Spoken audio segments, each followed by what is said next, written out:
قدم نصيحة من قلبه فوصلت إلى الملايين. شاب أثر في المجتمع السعودي إثر إصابته بمرض السرطان بسبب التدخين. هي نصيحة لكل مدخن ما يزال في بر الأمان، فشاهدوا.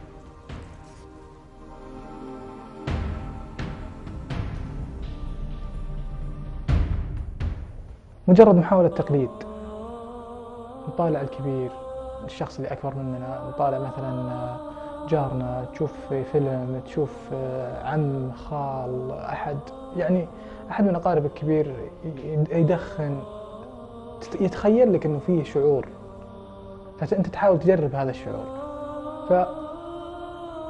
فكلمة لكل المدخنين: انتبه، صدقني وتأكد أنه لما تطيح ما راح أنت تتألم فقط، في ناس كثير راح تتألم حواليك. فلا تعتقد أنه إذا أنت دخنت أنك أنت راح تأذي نفسك فقط، أنت راح تأذي نفسك وراح تأذي اللي حواليك، وبشكل أنت ما تتصوره. نومك يختلف، مزاجك يختلف، جلستك مع الناس وأخذك وكلامك وأسلوبك وتعاملك مع العالم كلها تختلف، كلها بسبب التدخين. وفي الأخير هذاني أنا شباب وكنت آكل بصل وثوم وجرجير وأحاول أني أكون رياضي قد ما أقدر وأمشي وأتحرك وفي الآخر وقعت. فلا تعتقد أبدا أبدا أنه أنت لما تدخن بتقدر تفك نفسك من الآثار الجانبية حقة الدخان إلا بطريقة واحدة، أنك تترك الدخان. طبعا إذا بديت على في الكيماوي، العلاج الكيماوي هي عبارة عن مجموعة مغذيات تعتقد أنها بسيطة، لكن مع الوقت بعد كذا يوم تبدأ تحس بتغيرات داخل جسمك، عسر في الهضم، أحيانا سرعة في ضربات القلب. لو مثلا تمشي مسافة 10 خطوات وترجع تحس كأنك رحت جري 10 كيلو ورجعت.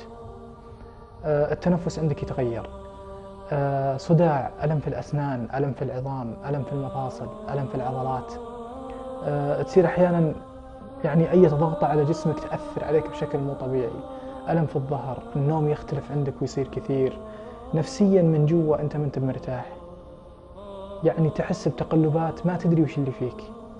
من آثار برضو الكيماوي تساقط الشعر وتغير شكلك. أنا بنتي بتطالع فيني، أو قبل أشهر بسيطة كانت بنتي تطالع فيني تقول: أبوي أنا أبغى زيك دقن. فكنت أقول لها إن شاء الله يطلع لك دقن. الحين تسألني تقول: بابا وين دقنك؟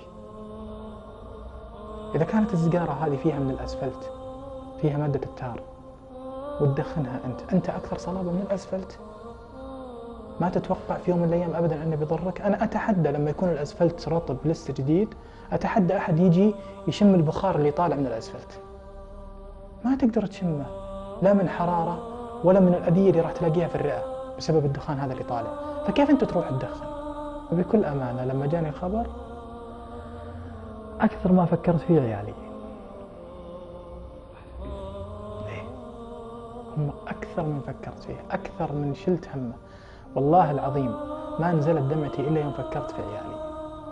إذا شفت مدخن أتحسر عليه، لأنه هو قاعد يستمتع وفي نفس الوقت في شيء مخبى له ما يدري وش هو.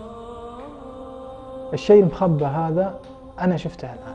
أكذب عليك إذا كنت أقول لك إني ما أستمتع، لكن نسمع الناس تقول تراه متعة زائفة، تراه مدري إيش. الكلام اللي أنا أقوله الحين هذا كنت أسمع من قبل وكنت أضحك داخليا، كنت من جوا أضحك، أقول لو يعرف غير المدخن وش فيه لذة في التدخين كان دخن. الحين بانت الحقائق فعلا. المراهقين أنا أقول لهم: عمر التدخين ما كان رجولة، عمر التدخين ما طلع لك شنب زيادة. أنا تدخين طيح شنبي يطيح دقني. بعد ما تخلص السيجارة فك القطنة والحسها إذا تقدر، فك القطنة حقت السيجارة والحسها إذا تقدر. اللي في القطنة ترى كله دخل داخلك، اللي في القطنة كله دخل داخلك، فهل أنت متقبل أو لا؟ وترى السيجارة هذه من ثمك طلعت أنت يا مدخن، أنت اللي دخنتها. ما أبغاك تروح تاخذ سيجارة، أي سيجارة أخذتها ثاني، أبيك نفس السيجارة اللي خلصتها أنت، فك الجمرة وارميها، تمام؟ اقطع الجمرة وارميها وفك القطنة يا سيدي، لا تلحسها، شمها بس، هل تتقبلها أو لا؟ وبعد كذا فكر تدخن ولا لا، وشوف العالم كلها وش صار فيها بسبب التدخين. لكل إخواني المدخنين، لا تقع في اللي وقع فيه غيرك، والعاقل من اعتبر بغيره.